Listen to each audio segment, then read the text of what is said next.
సంవత్సరాల తరబడి ఎన్ని మందులు వాడినా మీ మోకాల నొప్పులు తగ్గట్లేదా? ప్రాణ పెయిన్ క్లినిక్ లో అత్యాధునిక చికిత్స. నమస్తే, వెల్కమ్ టు సుమన్ టీవీ. రాష్ట్ర ఉప ముఖ్యమంత్రి శ్రీ పవన్ కళ్యాణ్ గారు ఏం చేసినా కూడా ఒక సెన్సేషన్. ఇప్పుడు ఆయన చేస్తున్నటువంటి చర్యలు కావచ్చు, తీసుకుంటున్నటువంటి నిర్ణయాలు కావచ్చు, ప్రతి ఒక్కరిని కూడా సూపర్ కదా అనిపించేలా చేస్తూ ఉన్నాయి.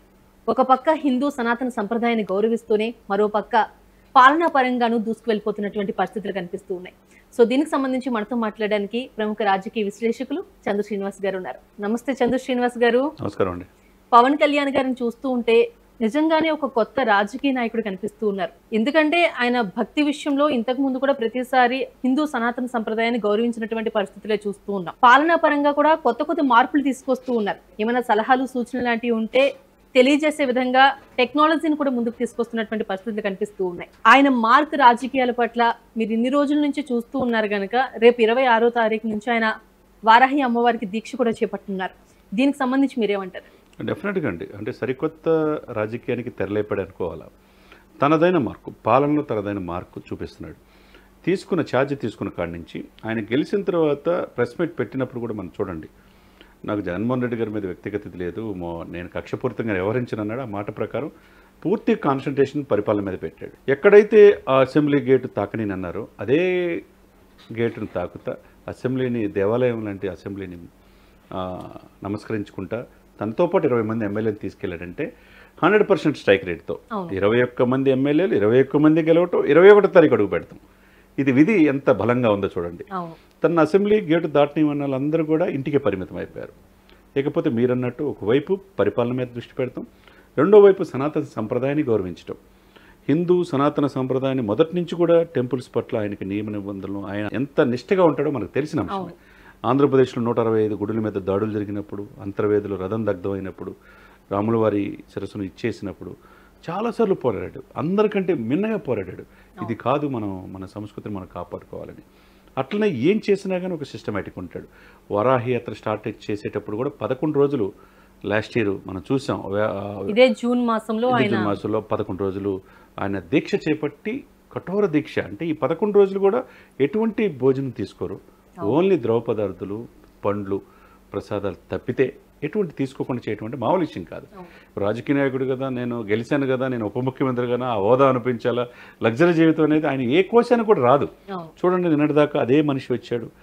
ఒకవైపు రివ్యూలు గంటల కొద్ది చేస్తున్నాడు.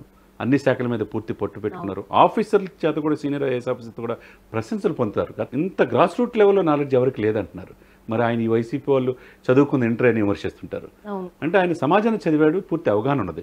ఒకవైపు పాలన మీద దృష్టి పెట్టాడు.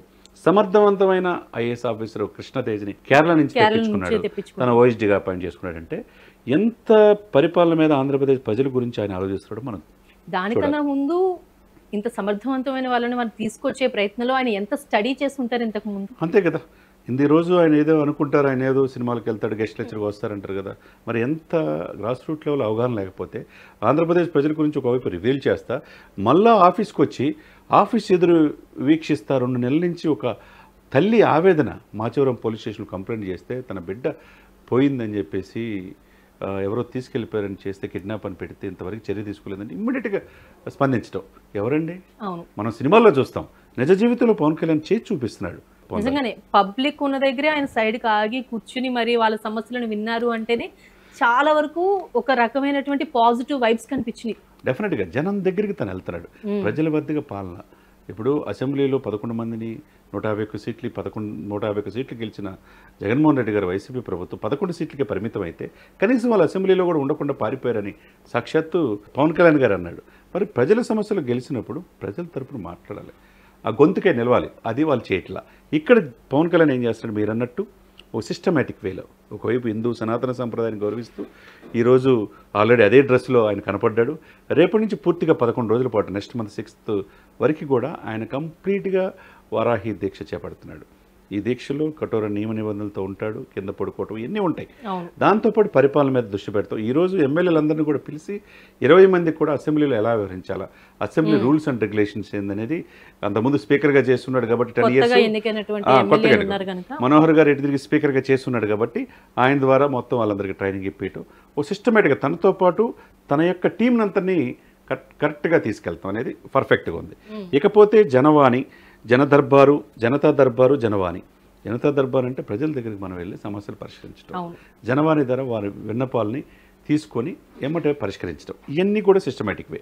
దీనితో పాటు ఏ సమస్య వచ్చినా అక్కడే సమస్యను పరిష్కరించడం అనేది గతంలో ఎవరూ చేయలే. పవన్ కళ్యాణ్ గారు ఒక ప్రయత్నం చేస్తున్నాడు. ఒక క్యూఆర్ కోడ్ ఇచ్చేసేసి తన శాఖలు గ్రామీణాభివృద్ధి, పంచాయతీ రాజ్ శాఖతో పాటు గ్రామీణ నీటిపారుదల కావచ్చు, సైన్స్ అండ్ టెక్నాలజీ కావచ్చు, అడవులు కావచ్చు, వీటి మీద సలహాలు ఇవ్వమంటున్నారు.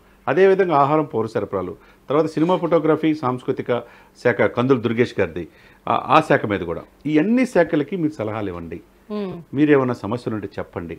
ఆ విధంగా మేము ముందుకెళ్తాం అనటం గతంలో ఎప్పుడు లేని విధంగా అధునాతనమైన సైన్స్ అండ్ టెక్నాలజీని అందిపుచ్చుకొని ప్రజల దగ్గరికి మేము ఎలా రీచ్ అవ్వాలా, సమస్యలు ఎలా, మీ సలహాలు కూడా ఇవ్వండి, మీ సమస్యలు ఉంటే మాకు చెప్పండి, ఆ దిశగా మేము ముందుకెళ్తాం అనేది ఒక సరికొత్త రాజకీయానికి తెరలేపాడని మనం అనుకోవాలి. ప్రజానాడిని తెలుసుకునే ప్రయత్నం కూడా ఆయన చాలా స్ట్రాంగ్ గా చేస్తున్నట్టే కనిపిస్తుంది. ఆయన పాలనాపరంగా తీసుకుంటున్నటువంటి ప్రతి నిర్ణయం కూడా ఇప్పటి వరకు ఎక్కడ విమర్శ అనేది లేకుండా ప్రశంసించేటువంటి పరిస్థితులే కనిపిస్తున్నాయి. ప్రజలు మిమ్మల్ని ఎంతో ఆశతో మీకు ఓటేసి గెలిపించినప్పుడు, మీకు 100% స్ట్రైక్ రేస్ ఇచ్చినప్పుడు పరిపాలన అంతా సమర్థవంతంగా చూపించాలి. ఇప్పుడు సరిసమానంగా చంద్రబాబు నాయుడు గారితో పాటు సహముఖ్యమంత్రి అన్నట్టే, డిప్యూటీ సీఎం అన్నారు కానీ సహముఖ్యమంత్రిగా ఆయన్ని గౌరవించే తీరు చంద్రబాబు నాయుడిని మనం అభినందించాలి. అదే సమయంలో లోకేష్ బాబు కూడా కష్టాల్లో ఈ పార్టీనికి వెనుదన్నగా ఉన్నాడు కదా అని ఒక సోదరభావంతో వాళ్ళిద్దరు ఉన్నారు. కాబట్టి ఇక్కడ వీళ్ళ మధ్య డిస్టర్బ్ చేయడానికి కొంతమంది ప్రయత్నం చేస్తూ ఉన్నారు. అవన్నీ వాళ్ళ కళ్ళలాగా మిగిలిపోతాయి తప్పితే వీళ్ళు సిస్టమేటిక్ వెళ్తున్నారు. ఏదైతే వాగ్దానాలు ఇచ్చారో 6 గ్యారెంటీలు అమలుకి దిశగా చంద్రబాబు నాయుడు గారు వెళ్తారు. మంత్రివర్గం సమావేశం వాళ్ళంతా ఏకగ్రీవంగా ఆమోదం తెలియజేయటం, ఎప్పటి నుంచో ఎన్నాళ్ళలో కళ్ళగన్న ఆ ఇది వచ్చినట్టుగా మెగా డిఎస్ సంతకం పెడతాం, ఇవన్నీ కూడా ఏంటంటే ఒక్కొక్కటి చేసుకుంటూ వెళ్తున్నారు. వాళ్ళకి సఫిషియెంట్ టైం కూడా అందరూ ఇవ్వాలి కనీసం. ఎందుకంటే ఈ అస్తవ్యస్తమైన పరిపాలన గాడిలో పెట్టాలని టైం పట్టింది. పోలవరం పూర్తి చేసుకోవాలా, చివరికి రోడ్లు బాగు చేసుకోవాలా, రోడ్ల మీద దృష్టి పెట్టారు పవన్ కళ్యాణ్ గారు. నెక్స్ట్ పాయింట్ పంచాయతీకి నిధులు సెంట్రల్ నుంచి తీసుకురావడం, గ్రామ పంచాయతీ ఆదర్శవంతమైన పంచాయతీగా తీర్చిదిద్దటం, గ్రామీణాభివృద్ధిలో నీటి సదుపాయాలు ప్రతి ఇంటికి మంచి నీరు కుళాయి ఇవ్వటం మేనిఫెస్టోలో పెట్టి ఇవన్నీ చేసే దిశగా సమర్థవంతమైన ఆఫీసర్లు పెట్టుకుని ఒక టీం వర్క్గా చేయడం అనేది మనం పెద్ద పెద్ద కార్పొరేట్ కంపెనీల్లో చూస్తుంటాం. రాజకీయాలు ఇది కొత్త. రాజకీయాల్లో ఇటువంటి పందాన్ని చేయడం అనేది ఆధునికతని అందిపుచ్చుకోవాలండి. మనం రోజు రోజుకి టెక్నాలజీ పెరుగుతుంది కాబట్టి ఆ టెక్నాలజీని అందిపుచ్చుకోవడంలో పవన్ కళ్యాణ్ ముందున్నాడు. అతను నేటి రాజకీయాలకి ఎందుకంటే స్కిల్ సైన్సెస్ ఒకటి పెట్టాడు. చాలామంది నిరుద్యోగులు తన ఉద్యోగాలు చేసుకుంటా గ్రాడ్యుయేట్స్తో ఆగిపోతూ ఉంటారు. ఎక్కడ ఆగిపోయారు, వాళ్ళ యొక్క ఇదేంటి అనేది సేకరిస్తే వాళ్ళకి తగ్గట్టు ఆధునికమైన కోర్సులు ఇచ్చారనుకోండి, ఆ కోర్సులు తగ్గట్టు ట్రైనింగ్ ఇస్తే వాళ్ళకి ఉద్యోగ అవకాశాలు వస్తాయి. అది కూడా దేశానికి ఆదర్శంగా ఉంటుంది. ఈ సందర్భంగా ఆయన మనం 2 సంవత్సరాల నుంచి చూస్తూ ఉన్నాం. పవన్ కళ్యాణ్ అవకాశం వచ్చింది, ఇప్పుడు సమర్థవంతంగా పరిపాలిస్తాడు. ఆయన ఇంకా మరింత మంచిగా ప్రజలకి చేరువవ్వాలని మనస్ఫూర్తి ఖచ్చితంగా ప్రతి ఒక్కరు కూడా అదే కోరుకుంటున్నారు. మంచి జరగాలని ఓటు వేశారు, ఆ మంచి జరగాలని ప్రతి ఒక్కరు కోరుకుంటున్నారు. థ్యాంక్ యూ చంద్ర శ్రీనివాస్ గారు. థ్యాంక్ యూ అండి. సుమన్ టీవీలో మీ పర్సనల్ అండ్ బిజినెస్ ప్రమోషన్స్ కోసం కింది నెంబర్కి కాంటాక్ట్ చేయండి.